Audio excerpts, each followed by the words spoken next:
জয় গুরুবাম, জয় মাতারা।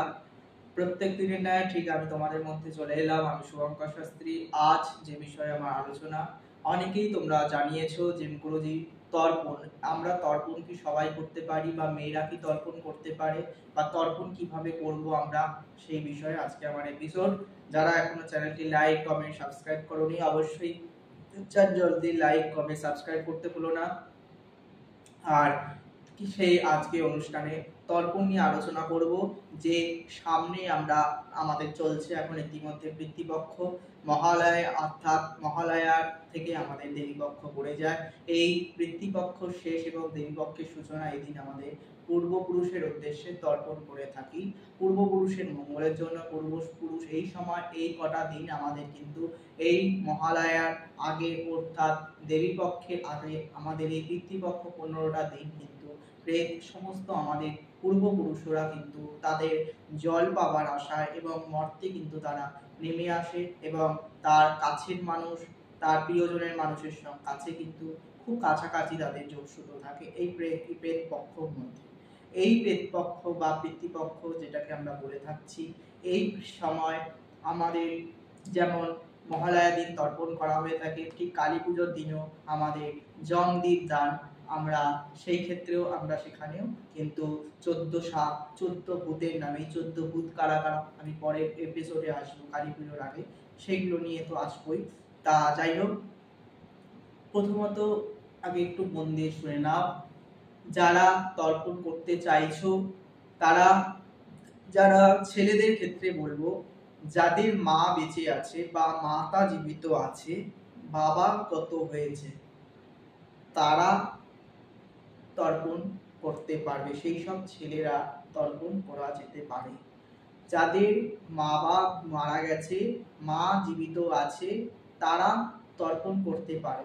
বা যারা বাবা বেঁচে আছে, মা মারা গেছে, তারা কি, অনেকে প্রশ্ন, তারা মায়ের জল দান দিতে পারে বা তর্পণ করতে পারে? শাস্ত্র বলছে যেহেতু বাবা কত হয়নি, তাহলে সেই ক্ষেত্রে মায়ের উদ্দেশ্যে সেই মহালয়ার দিনে সেই শুভক্ষণে মায়ের উদ্দেশ্যে এমনি নর্মাল জল দিতে পারে এবং সেটি তার উদ্দেশ্যে নর্মাল জল দিতে পারে এবং একটা দান দক্ষিণা, একটা থালার মধ্যে চাল, সবজি, 5 রকম আনাজ, 5 রকম মানে কি বলবো মশলা ইত্যাদি দিয়ে একটা ভৈর্য ব্রাহ্মণকে দান করতে পারে। ব্রাহ্মণকে দান করে ব্রাহ্মণের থেকে আশীর্বাদ নিতে পারে। এইটা ব্রাহ্মণের থেকে দান করতে পারে, ব্রাহ্মণের থেকে আশীর্বাদ নিতে পারে।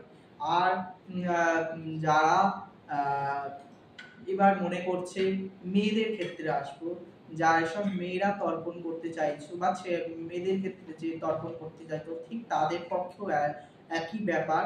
যদি দেখছো তারা অন্য গোত্রে এসে গেছে অথচ তাদের পিতা বেঁচে আছে কিন্তু মা মারা গেছে, তাহলে সেই ক্ষেত্রে তারা তর্পণ করতে পারবে না। তারা জল দান করতে পারবে এবং ব্রাহ্মণদের ভৈর্য দান বা তাদের উদ্দেশ্যে ওই দিনকে ব্রাহ্মণ ও তাদের মঙ্গল কামনায় ব্রাহ্মণের থেকে তার পূর্বপুরুষের আশীর্বাদ বা তার মায়ের আশীর্বাদের জন্য নর্মাল একটু জল খুশিতে যে জল দান করতে পারো। এছাড়া ব্রাহ্মণকে ভৈর্য দান করতে পারো। কিন্তু যদি মেয়ে হোক কিংবা ছেলে হোক, যদি বাবা গত হয়ে গেছে, মা বেঁচে আছে, তবে তারা তর্পণ করতেই পারে। হাতে তেল কার্য সমস্ত নিয়ে তারা তর্পণ করা যেতেই পারে। আচ্ছা, যারা মনে করছো পূর্বপুরুষের উদ্দেশ্যে যেসব নাতিরা তর্পণ করতে চাইছো, যারা মনে করছো পূর্বপুরুষের উদ্দেশ্যে তর্পণ করবে নাতি নাতনি বা তার সেই ক্ষেত্রে কি করা যেতে পারে অথচ তাদের বাবা মা বেঁচে আছে? না, যেই সব যারা মনে করছো পূর্বপুরুষের উদ্দেশ্যে জলদান তারা করতে পারে কিন্তু তর্পণ সবাই করতে পারবে না, তার বাবা মা তর্পণ করতে পারে। পূর্বপুরুষের উদ্দেশ্যে তার বাবা মা তর্পণ করতে পারে। এই হচ্ছে তার বাবা তর্পণ করতে পারে। যদি কারো নাতি বা কোনো রকম কেউ তর্পণ করতে চায়, সেটা তারা করতে পারে না, যেহেতু তার বাবা বেঁচে আছে। তার বাবা, তার ঠাকুরদা, ঠাকুমা উদ্দেশ্যে তর্পণ করা যেতেই পারে। তর্পণ 2 প্রকারের হয়, একটা তিন প্রকারের হয়, দেব তর্পণ, পিতৃ তর্পণ, সেই রকম দেব তর্পণ আলাদা, অর্থাৎ দেবতার উদ্দেশ্যে আমরা যে তর্পণ করে থাকি সেই তর্পণ, আর পিতৃ তর্পণ আমরা সেই করে থাকি, সেই তর্পণ আমরা করে থাকি।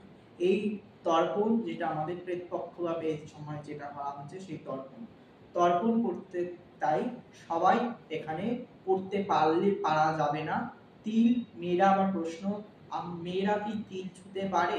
কোনো অসুবিধা নেই, শাস্ত্র মেয়েদের তিল ছুঁতে অনেক জায়গায় নিষেধ করেছে, আবার কোনো কোনো শাস্ত্রে কিন্তু তিলের যে ছোঁয়া যাবে না এমন কিছু নয়।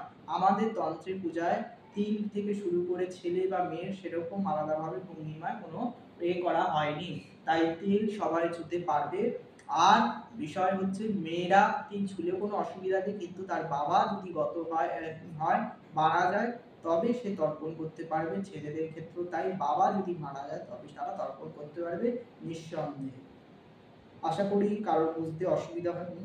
যদি কারোর কিছু বুঝতে অসুবিধা হয় অবশ্যই কমেন্ট বক্সে লিখবে কি বিষয় জানতে চাইছো, আশ্রম থেকে নিশ্চয়ই সেই বিষয়ে জানিয়ে দেওয়া হবে।